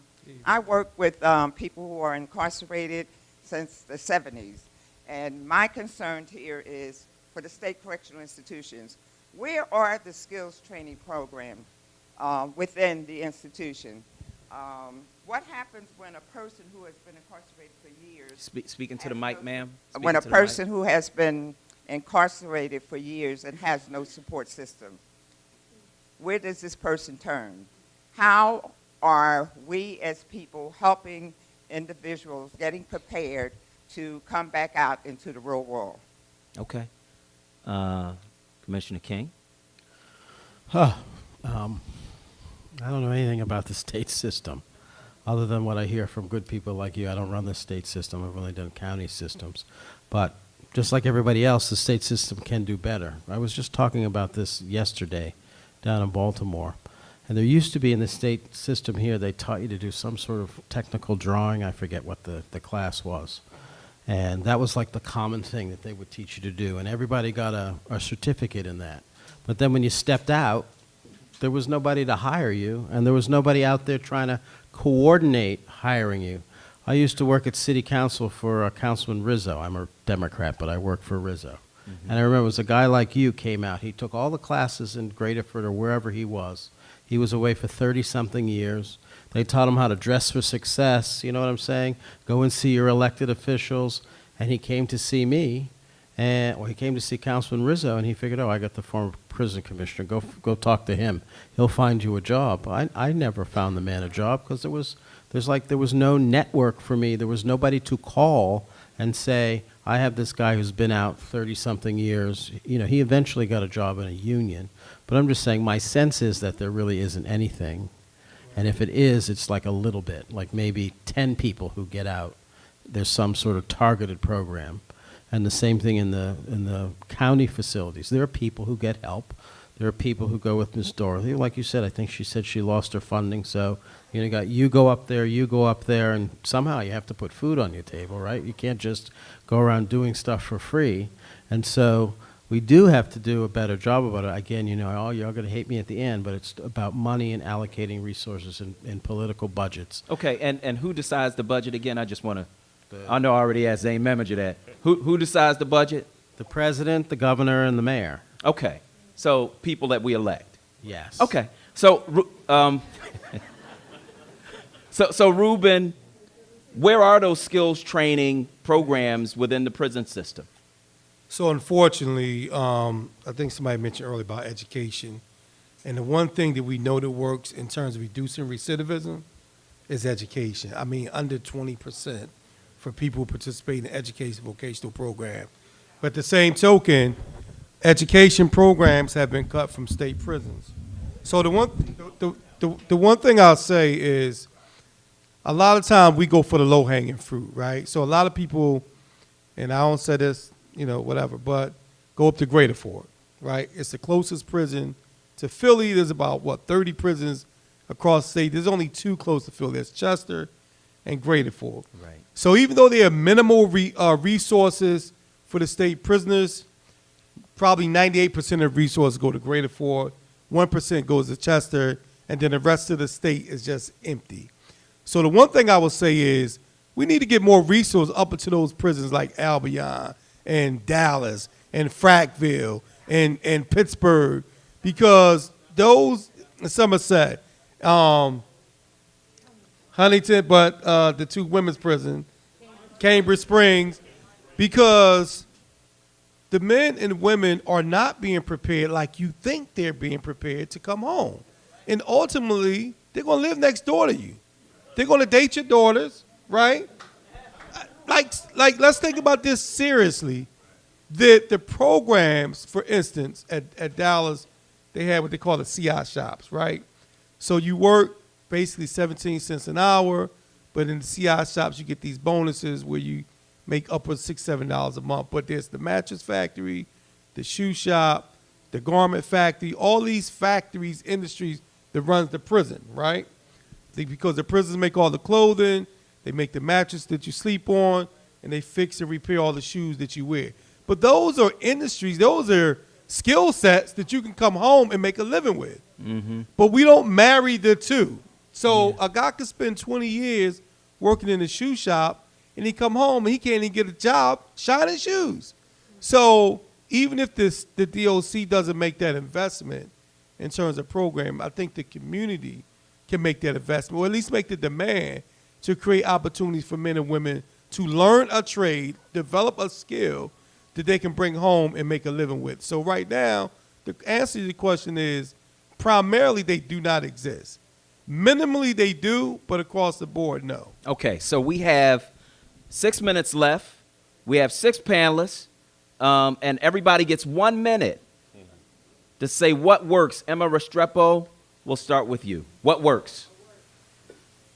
Reentry from the inside and programs that are related with the real life, not like marketing. One of the guys that I know and that considered my friend right now, he studied marketing, and you can see that for the last 30 years, one of the careers that deeply changed is marketing. They don't have access to social media. So how you are going to be a good marketing person if you don't know about social media? So we need to connect the inside reality with the outside reality in a better way. All right, all right, all right.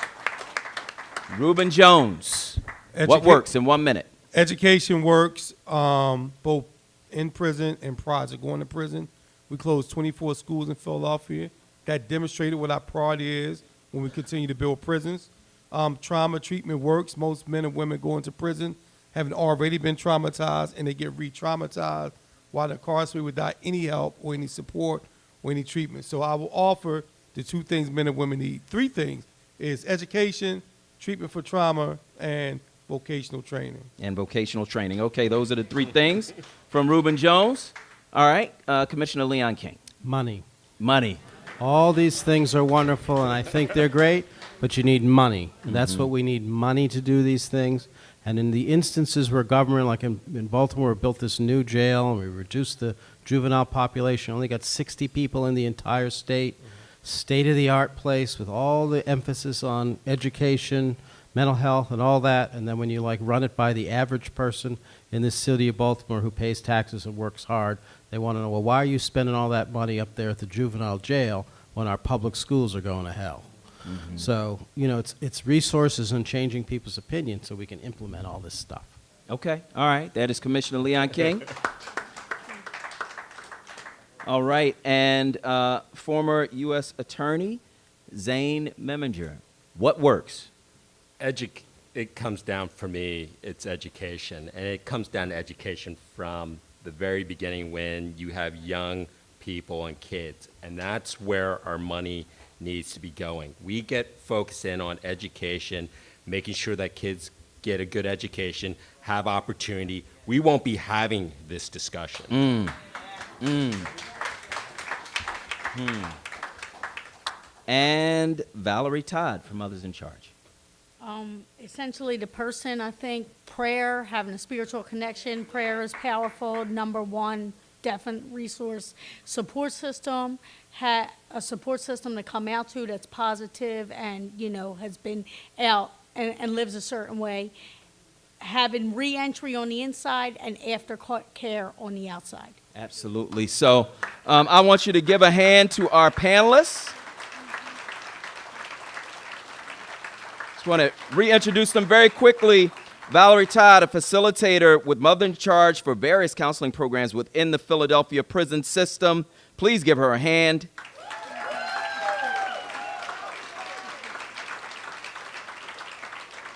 Zane Meminger served nearly 7 years as the U.S. Attorney for the Eastern District of Pennsylvania. As U.S. Attorney, he led an office of 130 lawyers. Please give him a hand.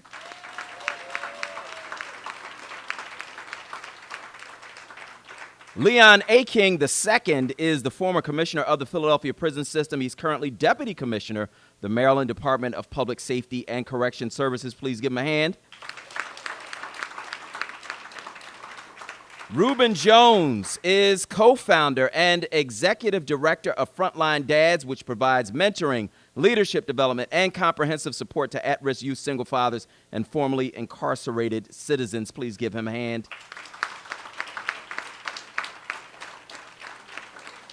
And Emma Restrepo, thank you so much for joining us. She is a freelance journalist focused on immigration, inequality, social justice, women and youth issues, fair trade, human rights, child's rights, and a fair dialogue between Americans and Latinos living in the U.S. Please give her a hand. I want to thank all of you for coming out to join us for tonight's event. If these walls could talk, solving reentry and recidivism. This event, again, is a collaboration between WURD Radio, WHYY Newsworks, Philadelphia Media Network, better known as the Philadelphia Daily News, Philadelphia Inquirer, and Philly.com, and the Reentry Project. Thank you so much. Give yourselves a hand, and we'll talk to you soon.